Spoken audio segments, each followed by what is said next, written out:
Hola, nosotros somos el equipo número 2 y esta es nuestra actividad fundamental 2.1, que es el reporte de las funciones y propiedades de las estructuras con diferente nivel de organización. El equipo está formado por Sergio Orlando, Roberto Dair, Juan Alejandro, Ángel Raimundo y su servidor, Diego Elizondo. Ahora, la vida en la Tierra exhibe una sorprendente diversidad de formas y funciones, desde microorganismos unicelulares hasta complejos ecosistemas. Esta diversidad se debe en gran parte a los diferentes niveles de organización biológica que existen en los sistemas vivos, desde la estructura más elemental de la materia viva hasta las complejas redes de interacción entre organismos. Los niveles de organización biológica proporcionan un marco conceptual para comprender la complejidad de la vida.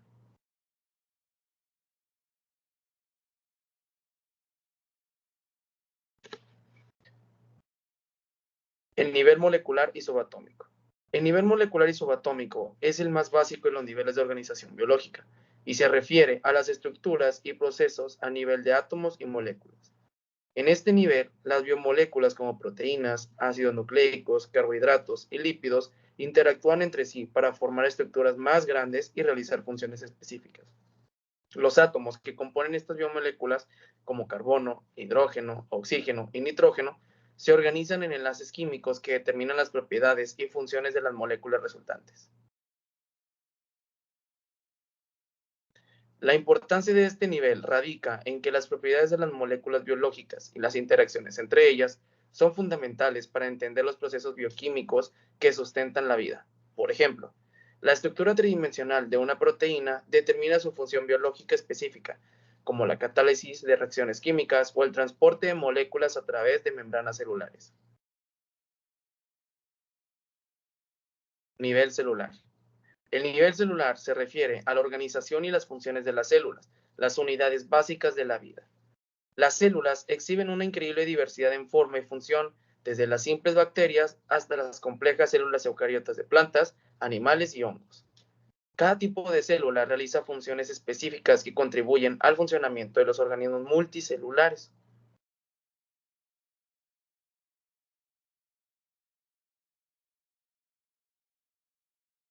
El estudio de las células ha sido fundamental para comprender una amplia gama de procesos biológicos, incluida la reproducción, la diferencia celular y la respuesta a enfermedades. Además, los avances en técnicas de cultivo celular y biología molecular han permitido investigaciones más profundas sobre el funcionamiento interno de las células y el desarrollo de terapias médicas innovadoras, como la terapia génica y a la medicina regenerativa. Nivel de tejidos.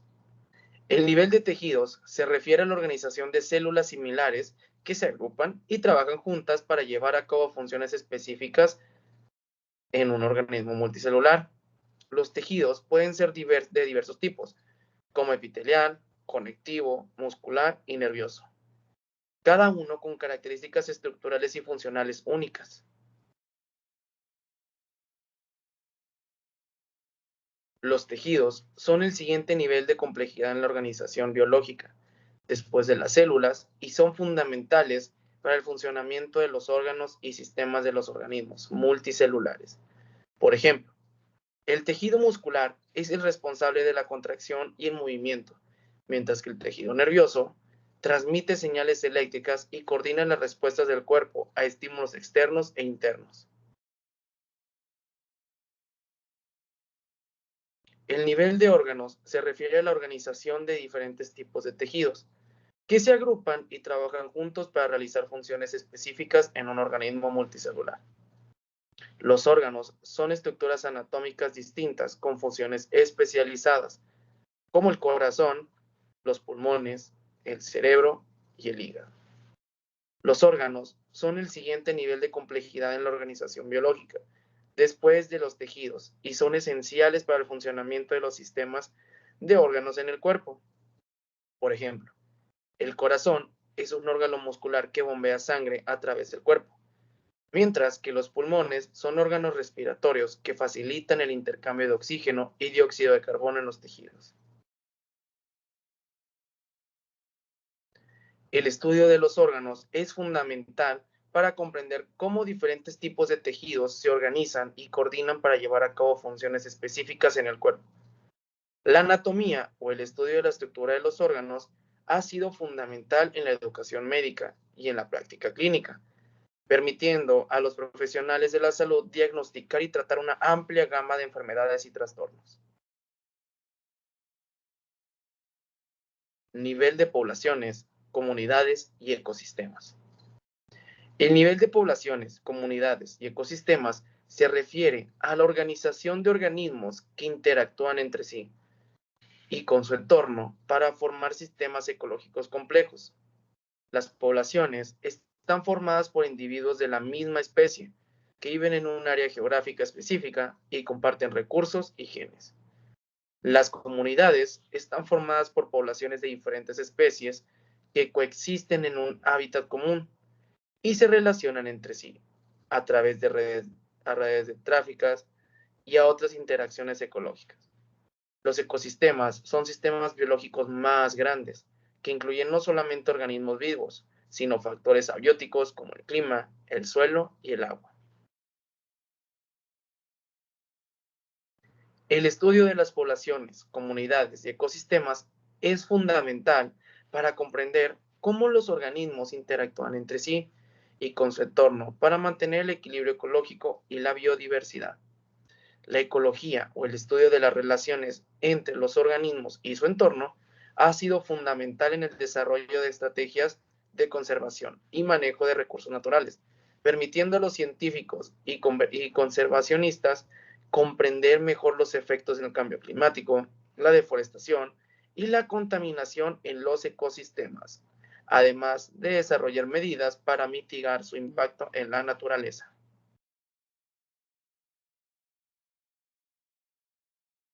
La biosfera. La biosfera, del griego bios, vida, esfera, es la capa del planeta de la Tierra en donde se desarrolla la vida. La capa incluye alturas utilizadas por algunas aves en sus vuelos de hasta 10 kilómetros sobre el nivel del mar y las profundidades marinas como la fosa de Puerto Rico de más de 8 kilómetros de profundidad. Sin embargo, estos son los extremos en general. La capa de la Tierra con vida es delgada, ya que las capas superiores de la atmósfera tienen un poco oxígeno y la temperatura es muy baja, mientras que en las profundidades de los océanos mayores, a 1000 metros, son oscuras y frías. De hecho, se ha dicho que la biosfera es como la cáscara de una manzana en relación a su tamaño. La biosfera es única. Hasta el momento no se ha encontrado existencia de vida en ninguna otra parte del universo. La vida en el planeta Tierra depende del Sol. La energía proveniente del Sol en forma de luz es capturada por las plantas, algunas bacterias y protistas mediante el maravilloso fenómeno de la fotosíntesis. La energía capturada transforma el dióxido de carbono en compuestos orgánicos como los azúcares y se produce oxígeno. La inmensa mayoría de las especies de animales, hongos, plantas, parásitas y muchas bacterias dependemos directa o indirectamente de la fotosíntesis. Propiedades de los sólidos. Las propiedades de los sólidos son muy importantes para el campo de los biomateriales, porque todos los biomateriales, incluidos los metales, los cerámicos y los muy blandos, como los hidrogeles utilizados en los lentes de contacto, impresión celular, aplicaciones de ingeniería de tejidos, son sólidos. El factor principal que define las propiedades de estos materiales es el tipo de unión que los mantiene unidos. Se observan enlaces covalentes en los no metales. Los átomos que forman enlaces covalentes tienen vacantes en sus niveles de energía de valencia y al unirse comparten y por lo tanto ganan electrones logrando una configuración estable. Las moléculas covalentes tienen las siguientes propiedades. Los electrones están fuertemente unidos a los átomos y compartidos por los átomos. No conducen electricidad ni calor, sus moléculas no están cargadas y sus puntos de fusión y ebullición son bajos. Los enlaces iónicos. Los puntos de fusión y ebullición de los compuestos iónicos son altos porque se requiere una gran cantidad de energía térmica para separar los iones que están unidos por fuertes fuerzas eléctricas. La mayoría de los compuestos iónicos son duros porque los iones están fuertemente unidos entre sí, formando una red cristalina, y estos iones no pueden ser fácilmente desplazados. Los compuestos iónicos son generalmente frágiles porque el desplazamiento de los iones entre sí es irreversible y por lo tanto conduce a un cambio permanente de posición de los átomos entre sí. Si se aplica una fuerza, se fractura. Enlace metálico. Un enlace metálico se encuentra en metales y aleaciones. Los materiales metálicos tienen unos pocos electrones de valencia que no están unidos a ningún átomo en el sólido y son más o menos libres de moverse por todo el cristal metálico. La estructura cristalina de los metales los hace fuertes en compresión y tensión, pero a diferencia de las cerámicas, son flexibles y maleables y por lo tanto no son frágiles. Se utilizan en aplicaciones de carga como implantes ortopédicos en forma de placas, alambres, varillas, clavos, tornillos, etc. También se utilizan en aplicaciones de transmisión de señales de electricidad como transductores, sensores, marcapasos y cables de sensores.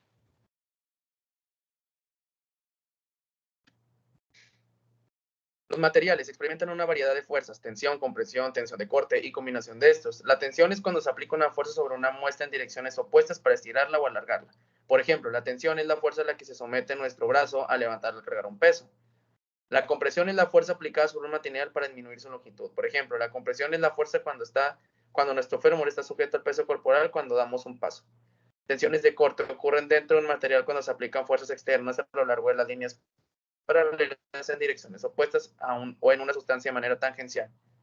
La fatiga es otra parte asociada a los materiales. Cuando se aplica un proceso cíclico, se crea un daño como una grieta o una dislocación que eventualmente y progresa en una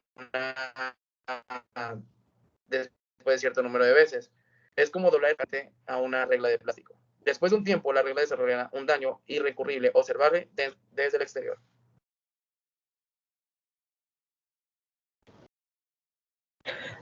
Hola, buenas tardes. Yo soy Sergio Alanís y yo voy a hablar de las superficies.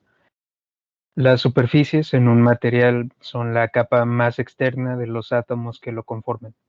Esta capa externa es muy importante porque determina las interacciones del material con el ambiente donde se encuentra, por lo que es igual de importante determinar si se necesita modificar la superficie de alguna manera para cumplir con el rol determinado.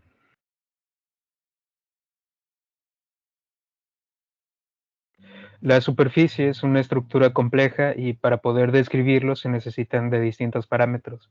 Si bien no hay un orden de importancia de uno de los parámetros, hay estudios que indican que los parámetros que se deben de tener en cuenta son dureza, composición química, homogeneidad, cristalinidad y movilidad.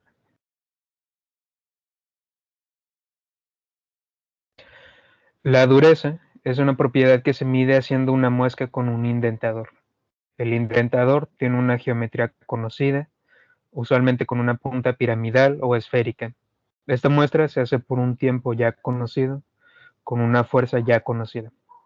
A partir de la superficie de la muesca formada es que se puede conocer la dureza del material. La dureza, a diferencia de otras propiedades, es relativa y no tiene una medición exacta, sino que se obtiene con una tabla comparativa con otros materiales. Unas de las escalas más conocidas son la escala de Mohs, la dureza de Brinell o la dureza de Rockwell.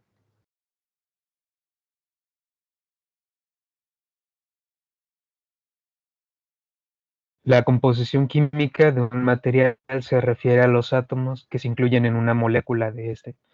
Los materiales se diseñan tomando en cuenta su composición química para asignarles un propósito en especial. Sin embargo, la superficie del material, debido a las reacciones físicas o químicas con el ambiente, puede tener una composición diferente a la del resto de la muestra. Por ejemplo, en lingotes de metales como el oro, se forma siempre una capa de óxido por el contacto con el aire. Estos cambios químicos o físicos en la superficie pueden evitar que el material pueda cumplir su función como dispositivo médico. Luego, la homogeneidad se refiere a qué tan uniforme es la estructura del material a través de este. Se pueden clasificar de tres maneras. Un monocristal es un material compuesto de un solo grano, es decir, que no tiene fronteras de grano y tiene un acomodo uniforme y ordenado.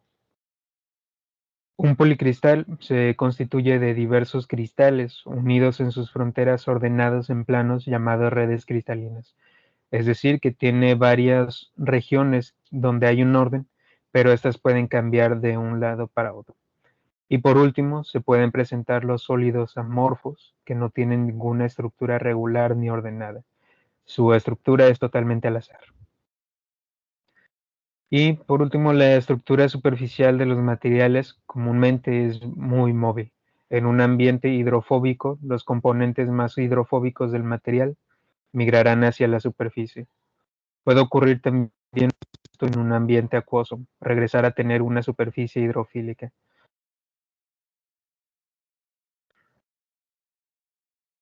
Luego tenemos los biometales. Y bueno, los metales juegan un papel fundamental en el desarrollo de dispositivos médicos. Debido a su densidad más alta, mayor dureza, ductilidad, conducción térmica y eléctrica, comparada con los polímeros, son uno de los materiales más utilizados como implantes de articulaciones, para unir huesos dañados, en material quirúrgico, entre otras muchas aplicaciones. Actualmente los metales más utilizados son el titanio y sus aleaciones, pero también se utiliza el hierro, cobalto, cromo, níquel, vanadio, aluminio y el tántalo.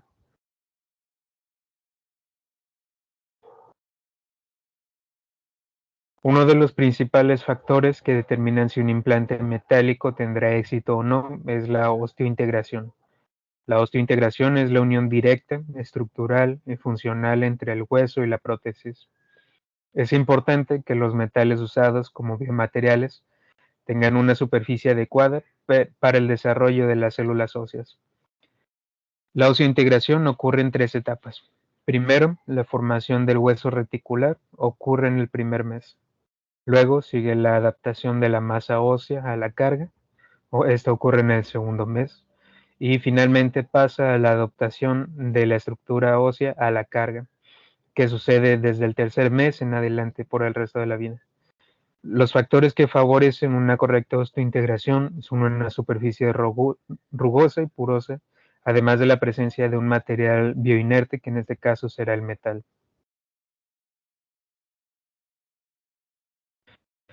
La corrosión en los biometales es la principal desventaja que tienen los metales como biomateriales, y en un ambiente acuoso, los metales reaccionan con el agua, teniendo como producto de esas reacciones iones como óxidos, hidróxidos o sulfuros, que pueden derivar después reacciones alérgicas potencialmente tóxicas en el paciente. Es posible realizar también modificaciones a la superficie de los metales para mejorar su osteointegración y reducir la corrosión. Las modificaciones pueden ser físicas, para crear una superficie más apta para el tejido óseo, para que pueda desarrollarse y sujetarse, o también pueden ser químicas para evitar reacciones químicas con los fluidos y otras moléculas presentes en el cuerpo. Un ejemplo es el recubrimiento con otro material menos reactivo, como puede ser el óxido de titanio, la hidroxiapatita o los fosfatos de calcio. Estos últimos son materiales cerámicos.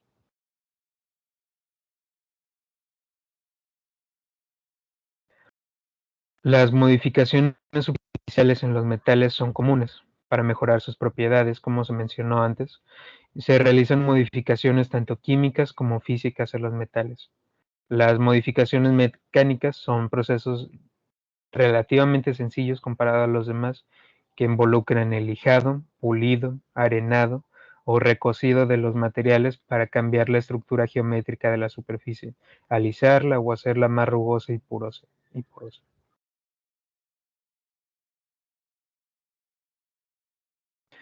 El arenado, por ejemplo, puede hacerse con otros metales como el circonio, óxidos de metales como el hierro o el titanio, para aprovechar sus cualidades químicas. En el caso de un implante biomédico, se busca una superficie rugosa e inerte, atributos que ya posee el óxido de titanio, que se aprovecha justo con el arenado. El arenado es un proceso en el que se erosiona la superficie con un chorro de material abrasivo. Esto se hace a altas velocidades y con esto se hace que el material abrasivo, en este caso el óxido de titanio, se incruste en la superficie, creando la superficie rugosa que se busca.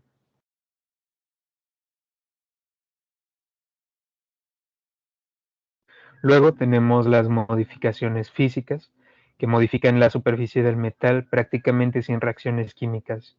para dirigir su entorno hacia la regeneración del tejido. En estos métodos se incluyen modificaciones por láser o plasma. Un ejemplo de esas modificaciones es la tecnología de pulverización con plasma, PST en inglés. En un PST, un gas noble convertido en plasma calienta un material hasta un punto muy cerca de la fusión. Esto permite usarlo para cubrir el implante con una capa firme. En los biomateriales es común usar el cerámico hidroxiapatita, por sus siglas, para mejorar la osteointegración. Otro ejemplo de modificaciones físicas es el revestimiento dirigido con láser. En este método, un láser calienta el polvo precursor hasta derretirlo, y con esto reviste el material. Este método es útil para mejorar la preparación de recubrimientos cerámicos y mejorar su estructura y rigidez, además de tener una mejor adhesión entre el propio cerámico y el metal.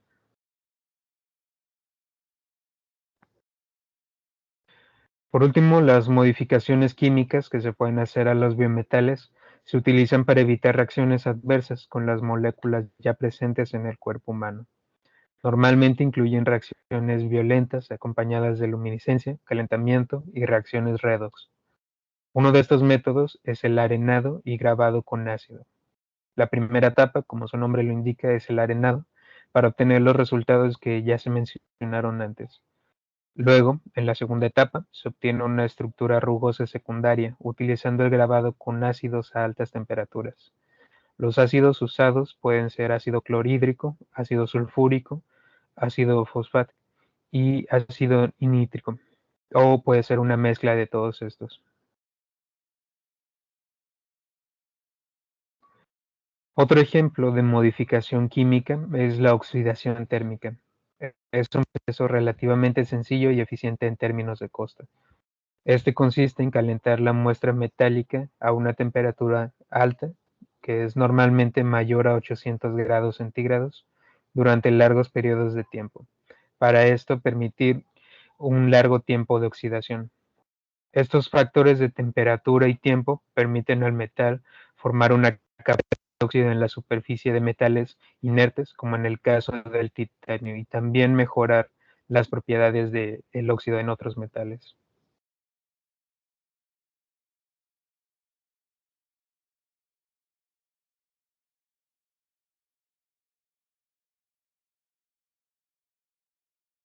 Bueno, yo soy Juan Alejandro y voy a hablar sobre el titanio y sus aleaciones.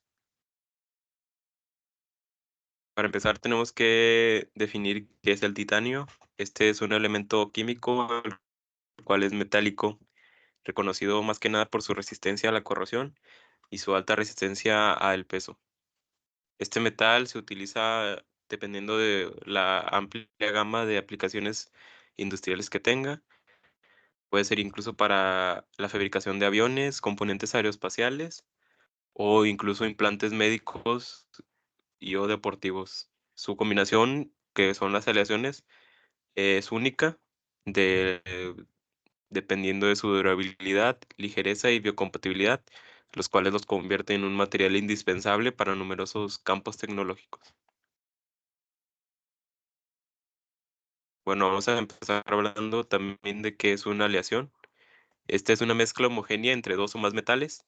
Eh, También puede llegar a ser con otros elementos. En una aleación, los átomos de diferentes elementos se mezclan a nivel microscópico, así formando una estructura sólida con propiedades distintas a los elementos individuales de cada uno. Las aleaciones pueden tener o suelen tener propiedades mejoradas en comparación con los metales puros, como poder llegar a tener mayor resistencia mecánica, dureza, resistencia a la corrosión o conductividad eléctrica. Estas propiedades hacen que sean ampliamente utilizadas en una variedad de aplicaciones industriales para la fabricación de herramientas y maquinaria de construcción.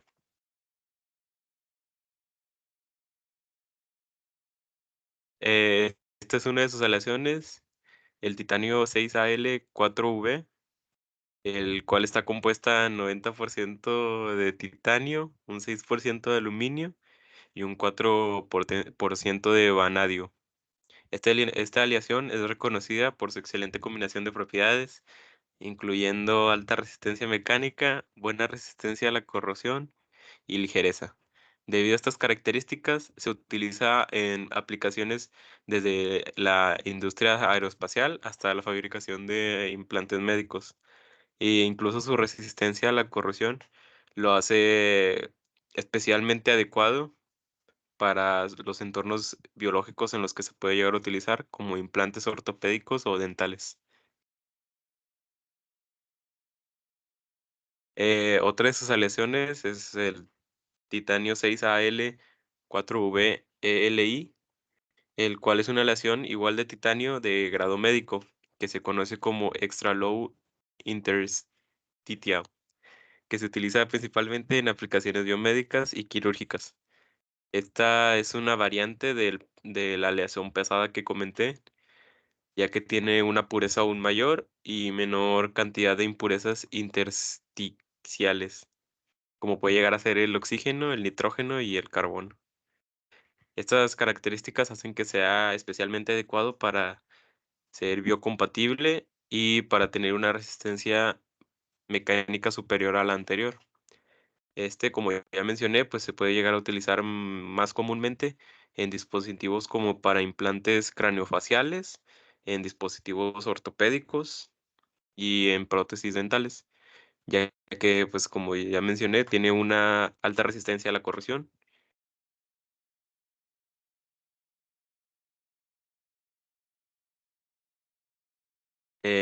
Bueno, ahora voy a hablar de las propiedades del titanio y sus aleaciones que, pues, como ya mencioné hace rato, la resistencia a la corrosión, que especialmente en entornos marinos y quirúrgicos, lo cual esto lo convierte en un material ideal para aplicaciones que requieren durabilidad en condiciones adversas.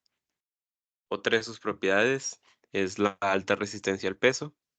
Aunque es relativamente ligero, el titanio resiste bastante bien y lo cual lo convierte en una opción preferida para aplicaciones donde se requiere una alta resistencia estructural, pero se desea asimismo minimizar el peso, como en la industria aeroespacial. Y otra de sus propiedades es su alta resistencia a temperaturas altas.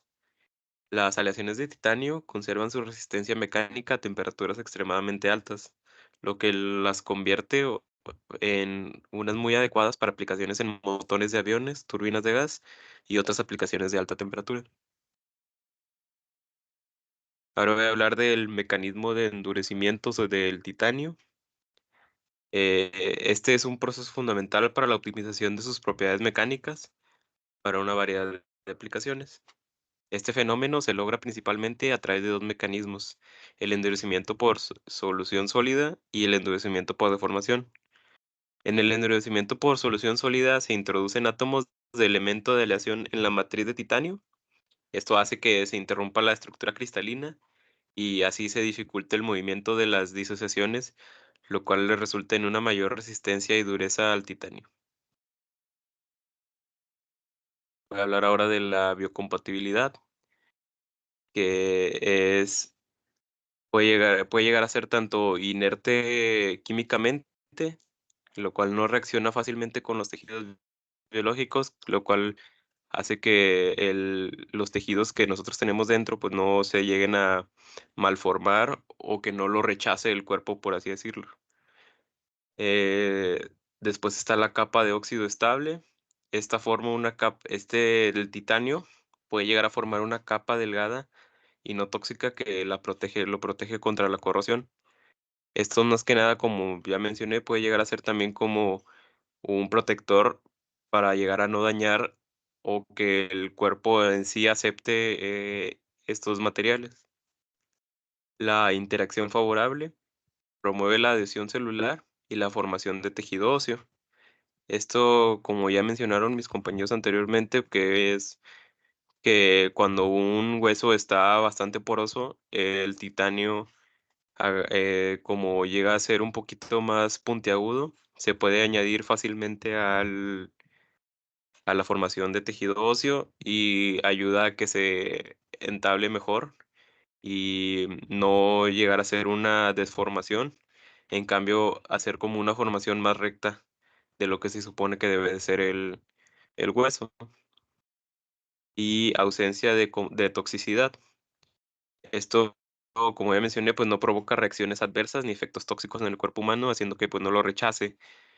Como podemos ver, por ejemplo, en estas imágenes, un pedazo de cráneo de titanio, el cual puede llegar a funcionar como un reemplazo, tal vez no temporal, pero pues sí, obviamente el material no es igual de bueno que el cráneo, no es igual de bueno que el hueso que tiene el cráneo. Y pues aunque no tenga, no es algo que va a durar para siempre, pues puede llegar a ser un buen material para cierto tiempo.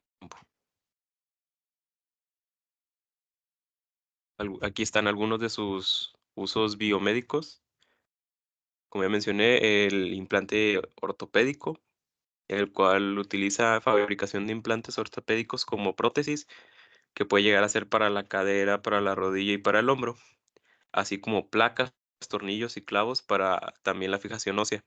La resistencia mecánica y la biocompatibilidad del titanio hacen que se garantice una integración óptima con el hueso y que la respuesta del tejido circundante sea favorable para que no haya ningún tipo de toxicidad por parte del titanio.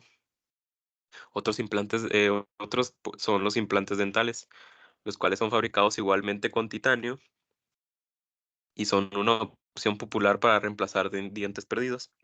Permite que la osteointegración sea efectiva con el hueso mandibular o maxilar, así proporcionando una base sólida para la restauración de los dientes. Otros son los implantes dentales, digo cardiovasculares, el cual el titanio se puede llegar a fabricar en forma de stents coronarios y o dispositivos cardiovasculares. Esto debido a que su resistencia a la corrosión y su capacidad para soportar cargas mecánicas en entornos fisiológicos es bastante excelente. Esto puede llegar a ser, por ejemplo, en el stent, cuando se pone dentro de una vena, hace que al ser el titanio un material no corrosivo, pueda llegar a durar más tiempo.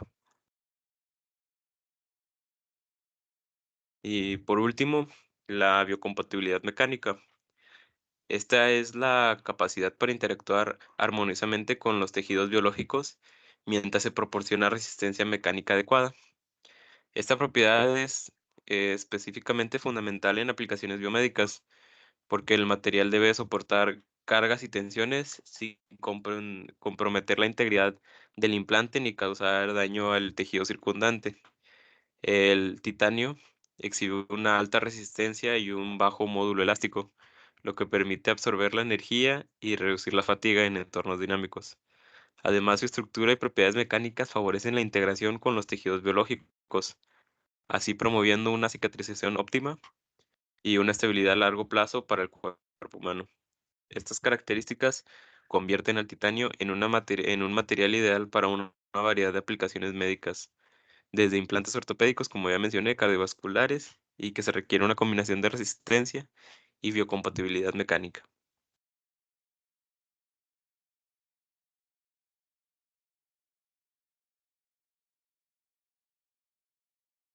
Buenas tardes, yo soy Roberto y yo les voy a hablar de los metales como un biomaterial.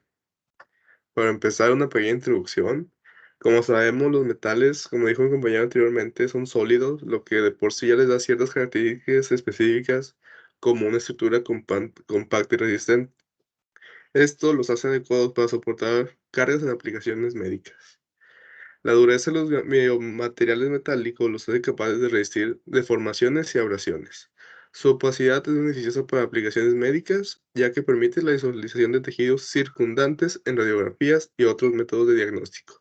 O sea, el que sea opaco le ayuda en una radiografía para que no interfiera en el diagnóstico, hace que sean, sí, o sea, que no interfiera en el diagnóstico. Además, tienen la capacidad de ser moldeados y estirados, lo que permite a los fabricantes darle la forma según las especificaciones que están requeridas para ese implante o ese dispositivo médico. Por último, es un metal, así que es un buen conductor lo que lo hace útil en aplicaciones como los dispositivos de estimulación eléctrica o de electrodos médicos. Aquí sus aleaciones y propiedades. Como sabemos, una aleación es una fusión o una mezcla de dos metales, y estas por lo general ofrecen ventajas sobre los metales puros, ya que al combinar estos dos metales obtenemos elementos con propiedades específicas que nosotros estamos buscando, o que, por ejemplo, soporten más temperatura, sean más maleables, sean más duros, menos frágiles. Y aquí hablaremos en tres en específico, que es el acero inoxidable, que es una de las aleaciones más comunes utilizadas en los biomateriales debido a su resistencia a la corrosión, biocompatibilidad y durabilidad. Otra aleación es la de cobalto cromo y titanio, que son muy utilizadas por su alta resistencia mecánica y biocompatibilidad, lo que las hace ideales para implantes ortopédicos y dentales. Como acaba de decir mi compañero Juan, el titanio es un material muy utilizado como un biomaterial por su biocompatibilidad más que nada y su alta resistencia. Y otro que también lo mencionó el compañero Sergio es el tantalio, que su uso está en aumento, debido a que tiene ciertas propiedades biodegradables, lo que lo hace que pues el mismo cuerpo, por así decirlo, lo vaya absorbiendo y no lo afecte, y además que tiene propiedades radiográficas, lo que lo hace adecuado para aplicaciones específicas en biomateriales. Ahora, aquí el acero inoxidable. Esta es una aleación de hierro con adiciones de cromo, cobalto, molibdeno y carbono, lo que le ayuda a mejorar su resistencia a la corrosión y otras propiedades mecánicas. Este se utiliza en una amplia gama de implantes ortopédicos y dentales debido a su versatilidad y fiabilidad. La capacidad del acero inoxidable para resistir la corrosión en entornos biológicos lo convierte en una opción duradera para aplicaciones médicas. Por así decirlo, podríamos decir que es como la versión barata del titanio, porque los precios de comparación del titanio con el acero inoxidable, pues sí es una diferencia muy grande. Y no es como decir que sea como el material barato, pero pues sí es un gran cambio entre el titanio y el acero inoxidable. Ahora aquí el cobalto, cromo y titanio. La aleación del cobalto y el cromo es conocido por su alta resistencia mecánica y su capacidad de soportar cargas pesadas. Estas son ampliamente utilizadas en procedimientos ortopédicos donde se requiere una alta rigidez y resistencia al desgaste, como puede ser una prótesis de una pierna donde constantemente se va a estar aplicando una fuerza a la prótesis, así que requiere una alta resistencia. Y también puede ser como en una prótesis de cadera o de rodilla, está constantemente en una aplicación de fuerza debido a que caminamos prácticamente diario, lo que necesitamos un material con alta resistencia. Y por otra parte, el titanio es conocido por su baja densidad, resistencia a la corrosión y biocompatibilidad, lo que lo convierte en una opción popular para implantes médicos. Aparte, su naturaleza elástica se asemeja a los tejidos naturales del cuerpo, lo que reduce el riesgo de complicaciones como la resorción ósea y la atrofia. Por último, el tantalio.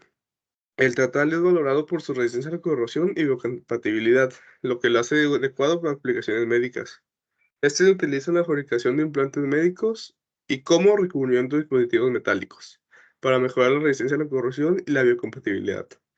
Crea una capa de óxido en la superficie que proporciona una protección adicional contra la corrosión, lo que aumenta la durabilidad del material en aplicaciones médicas. Por así decirlo, es como un recubrimiento, un metal que se le da, no sé, un marcapasos interno que está en el corazón. Lo suelen recubrir con tantalio para que no, no haya ninguna complicación de que el cuerpo reaccione con los componentes del corazón, así que el tantalio es como una especie de barrera para que no reaccionen con él y todo fluya bien y no haya complicaciones. Ahora vamos a hablar de sus estructuras y propiedades. Las estructuras de organización de los materiales metálicos desempeñan funciones específicas y exhiben propiedades distintivas basadas en su organización. En el nivel más bajo, en el nivel atómico, aquí se determinan las propiedades químicas fundamentales, como la reactividad y la capacidad de sus enlaces. Esto afecta directamente su resistencia a la corrosión y la biocompatibilidad. O sea, en este punto es donde nosotros podemos determinar qué tan biocompatible puede ser o su resistencia a la corrosión ya sea añadiendo átomos de algún otro material, como la aleación, se junta y los átomos igualmente se fusionan y esto es lo que nos puede dar más resistencia a la corrosión, más compatibilidad, más dureza. Y luego tenemos el nivel microestructural. Aquí está la disposición de átomos y moléculas en granos y dislocaciones. Esto impacta directamente a la resistencia mecánica que este objeto pueda tener, además de su tenacidad y ductibilidad, así como en su resistencia a la fatiga. Por último, bueno, a continuación viene la macroestructura, que es lo que define la forma y organización general del material, influenciando su resistencia estructural y estabilidad dimensional. Y en el último nivel, que es el de dispositivo o implante completo, que ya es como la forma final, aquí es donde se le da la función específica del biomaterial, ya sea si sea para dar soporte como una prótesis de pierna, o si es un biomaterial que está dirigido a liberación de fármacos. Depende de las propiedades de los niveles inferiores y puede incluir biocompatibilidad, resistencia a la corrosión en entornos biológicos y capacidad de integración con tejidos circundantes. Estas características son cruciales para el desempeño y la seguridad de los dispositivos médicos. Ahora les hablaré de los cerámicos. Los cerámicos son materiales inorgánicos compuestos por elementos metálicos y no metálicos, unidos mediante enlaces iónicos o covalentes. Estos enlaces robustos y direccionales proporcionan temperatura de fusión más alta en comparación con los metales y polímeros, lo que es muy útil en el campo de los biomateriales. La importancia de los biocerámicos. Los biocerámicos son una categoría especializada diseñada para interactuar de manera segura y efectiva con sistemas biológicos. Sus propiedades únicas las hacen altamente deseables en medicina regenerativa, odontología, ortopedia y más. Aquí algo interesante que creo que ya había mencionado es que los cerámicos, por así decirlo, nacieron como una alternativa a los metales, porque ellos se daban cuenta que en ciertas ocasiones cuando ponían una prótesis de un diente de metal, el cuerpo como que lo notaba como algo extraño y terminaba recubriendo este metal, o sea, lo cubría en tejido vivo. Y esto en ciertas ocasiones generaba una infección o dolor, así que los cerámicos nacieron, por así decirlo, como una alternativa a los metales. Aquí sus aplicaciones en la medicina se utilizan ampliamente en odontología, implantes ortopédicos y especialmente en implantes totales de cadera debido a su resistencia y durabilidad. Se han desarrollado biocerámicos en formas complejas y porosas para diversas aplicaciones. Como podemos ver, o sea, puede ir de aquí desde, por así decirlo, lo más simple, que es un diente, hasta estructuras más grandes y complejas como pues una cadera. Los cerámicos nos sirven para ambas, ya sea la cadera o el diente, con las mismas características, su alta resistencia y durabilidad. Ahora igualmente vamos a hablar de sus estructuras, de cómo va cambiando dependiendo el nivel en que lo vayamos modificando. En el nivel molecular está la composición molecular del material, que incluye los elementos como calcio, fósforo, silicio y oxígeno. Aquí se varía o se cambia la capacidad de formar enlaces químicos y la interacción con tejidos biológicos. Igualmente con los metales. En este punto es donde podemos jugar con los niveles de biocompatibilidad del material, con su nivel de resistencia, con todos estos como que características que son, por así decirlo, que se dan en las aleaciones, o sea, se juntan varios, en este caso cerámicos, y dan una característica nueva o cierta, cierta característica. Luego tenemos el nivel microestructural. En esta, la organización microscópica se incluye la porosidad y la orientación cristalina. Aquí se afectan las propiedades mecánicas y biológicas, como la regeneración tisular y la resistencia mecánica. Aquí con la orientación cristalina es que, como sabemos, una estructura cristalina puede ser ordenada o desordenada. Por lo general o comúnmente la ordenada es más fuerte, aguanta más las fuerzas de compresión, mientras que la desordenada por lo regular es más frágil, no aguanta tanto las fuerzas de compresión. Así que en este nivel es donde podemos, por así decir, cambiar estas características. Y ya en su estructura macroestructural, aquí ya es igual como con los metales. Es la estructura ya final, compleja, donde aquí no se determina la forma y el tamaño que va a tener, en este caso, la prótesis. Es más como los detalles finales, por así decirlo, que se vea estético. Y por último, aquí presento una pequeña tabla de las composiciones y dureza de los cerámicos.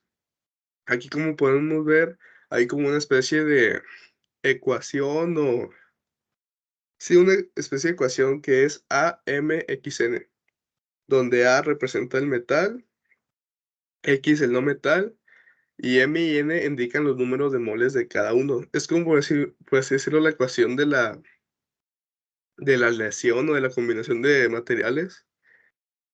Y esto nos da cierta dureza. Esta dureza la podemos medir con la escala de ohms que mencionó mi compañero Sergio. Y este clasifica la capacidad de rayado de los materiales. Aquí hice una tabla de los cerámicos más utilizados en la biomédica.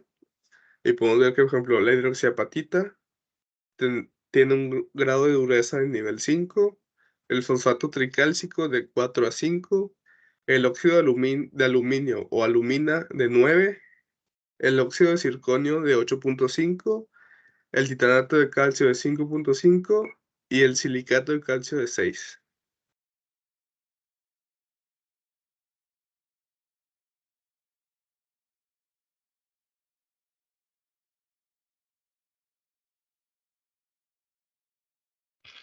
Bueno, ahora yo voy a hablar acerca de los compuestos. Como ya se mencionó antes, los materiales compuestos se obtienen al unir dos o más materiales con la finalidad de alcanzar una combinación de propiedades que no pueden lograrse con los materiales originales por separado. Los biomateriales compuestos están formados por una fase discontinua, también llamada carga, de la cual dependen muchas de las propiedades mecánicas, y por una fase continua o matriz, la cual puede ser polimérica, cerámica o metálica. Ahora voy a mencionar las propiedades de estos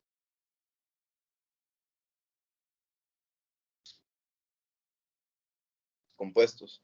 Las propiedades de los biomateriales compuestos varían según su nivel de organización, que puede incluir desde la estructura molecular hasta la estructura macroscópica y estructura primaria, que en estos están la composición química, que determina la interacción del material con el entorno biológico de sus propiedades de degradación.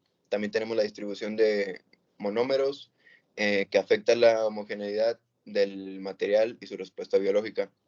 Y por último tenemos los enlaces químicos, que influencian la estabilidad del material y su capacidad para resistir fuerzas mecánicas y degradativas. Ahora tenemos las propiedades a nivel estructura secundaria, que tenemos el plegamiento, que determina la estructura tridimensional del material y sus propiedades mecánicas. Por segundo tenemos el orden y la regularidad, que contribuyen a la estabilidad y resistencia del material. Y también tenemos las interacciones no covalentes, como los puentes de hidrógeno, y las interacciones hidrofóbicas afectan la solubilidad y la capacidad de interacciones con biomoléculas.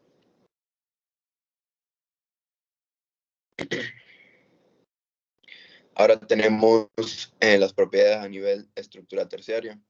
En estas están el plegamiento tridimensional, que define la forma global del material y su capacidad para interactuar con células y tejidos.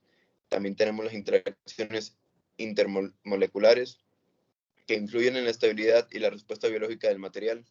Y también tenemos la superficie y topografía, que determina la capacidad de adhesión celular y la respuesta inmune.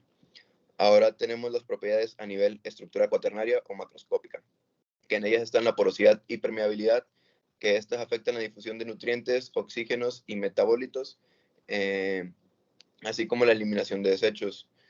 Tenemos la resistencia mecánica, que determina la capacidad del material para soportar cargas y deformaciones en aplicaciones clínicas.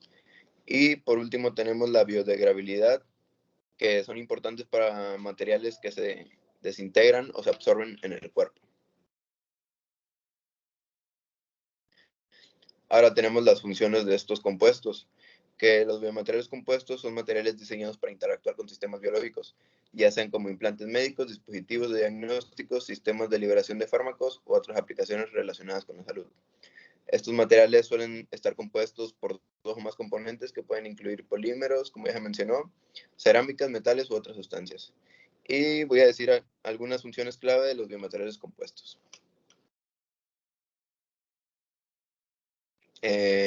La primera función es la compatibilidad biológica, ya que los biomateriales compuestos deben ser diseñados para minimizar la inflación, la respuesta inmune y el rechazo por el cuerpo humano, permitiendo así una integración adecuada con los tejidos circundantes. La segunda función son las propiedades mecánicas específicas. Dependiendo de la aplicación, los biomateriales compuestos pueden ser diseñados para tener propiedades mecánicas específicas que imiten las características de los tejidos biológicos naturales. Otra función es la funcionalidad biomimética, ya que algunos biomateriales compuestos están diseñados para imitar la estructura y funciones de los tejidos biológicos naturales. Como por ejemplo, se pueden diseñar materiales compuestos para imitar la estructura del hueso cortical o esponjoso, o para replicar las propiedades de la piel en términos de permeabilidad y resistencia a la tracción. Otra función es el control de liberación de fármacos, ya que los compuestos pueden utilizarse como sistemas de liberación de fármacos, donde los fármacos se incorporan en el material y se liberan de manera controlada en el sitio de implantación durante un periodo de tiempo específico. Otra función es la estimulación de la regeneración tisular, ya que algunos compuestos están diseñados para promover la regeneración y por última función de los compuestos es el diseño multifuncional, ya que los biomateriales compuestos pueden diseñarse para cumplir múltiples funciones simultáneamente, como proporcionar soporte estructural, promover la regeneración tisular y controlar la liberación de fármacos. Ahora voy a hablar sobre los polímeros, sus propiedades y sus funciones. Los polímeros son un tipo específico de sustancias químicas que se caracterizan por su alto peso molecular. El alto peso molecular significa que el desprendimiento o unión de un solo mer no altera significativamente las propiedades químicas y físicas del compuesto.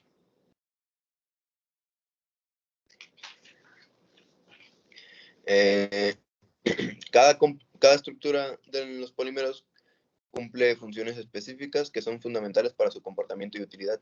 Y a continuación voy a mencionar cada una de sus estructuras. Para empezar, tenemos la estructura primaria. La función de esta estructura es determinar la identidad y las específicas de los en la cadena del polímero. La importancia de esta estructura son los siguientes. Por primero tenemos que define las propiedades químicas y físicas del polímero, como la solubilidad, la reactividad y la densidad. Otra importancia es determinar la capacidad de los polímeros para interactuar con otras moléculas y su susceptibilidad de la degradación química o biológica. También tenemos que es crucial para la función específica del polímero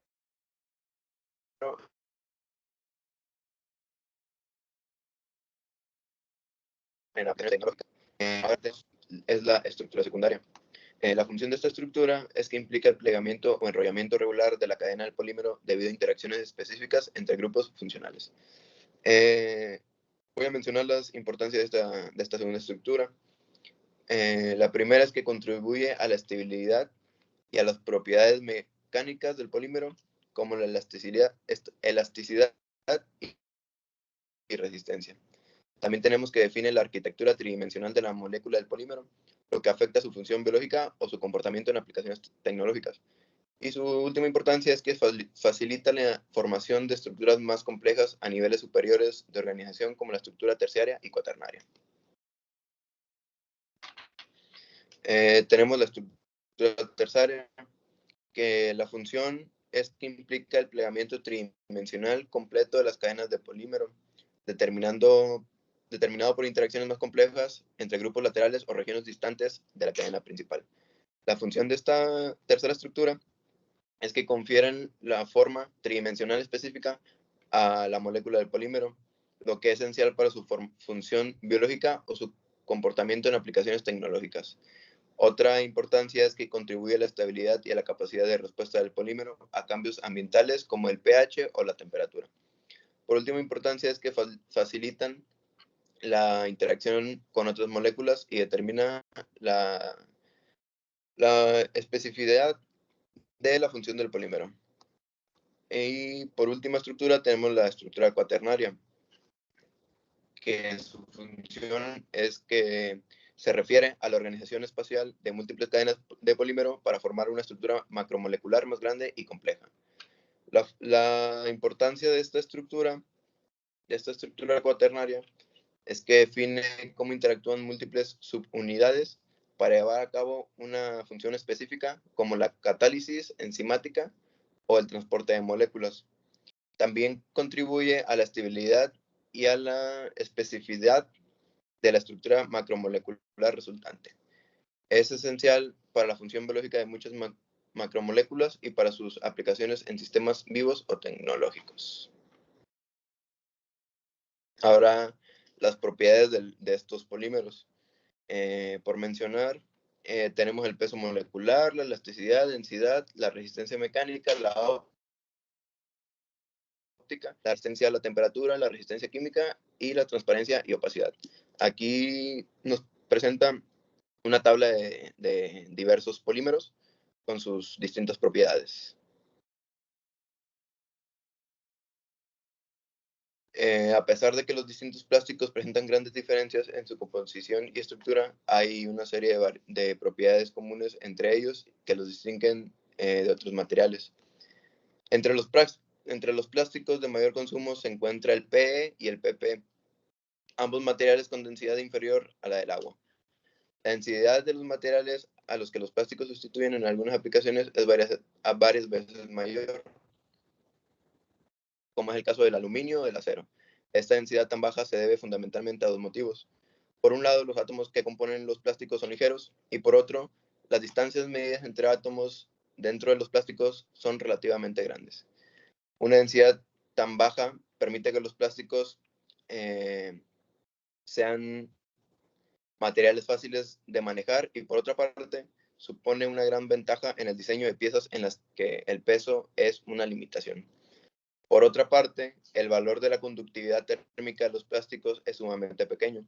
Los metales, por ejemplo, presentan conductividades térmicas 2000 veces mayores a los plásticos. Esto se debe a la ausencia de electrones libres en la transformación de los plásticos. El calor necesario para transformar los plásticos se absorbe de manera muy lenta, y la eliminación del calor durante la etapa de enfriamiento resulta igualmente costosa. Sin embargo, en muchas aplicaciones de los plásticos, la baja conductividad térmica se convierte en una ventaja, pues permite el empleo de estos materiales como aislantes. En cuanto a las propiedades ópticas, los plásticos que contienen aditivos son, por lo general, bastante translúcidos. Aunque esta propiedad está fuertemente influenciada por la cristalinidad del material, los polímeros amorfos son transparentes, mientras que los cristalinos son opacos. Y bueno, aquí concluimos la presentación de las funciones y propiedades de los distintos tipos de biomateriales. Gracias.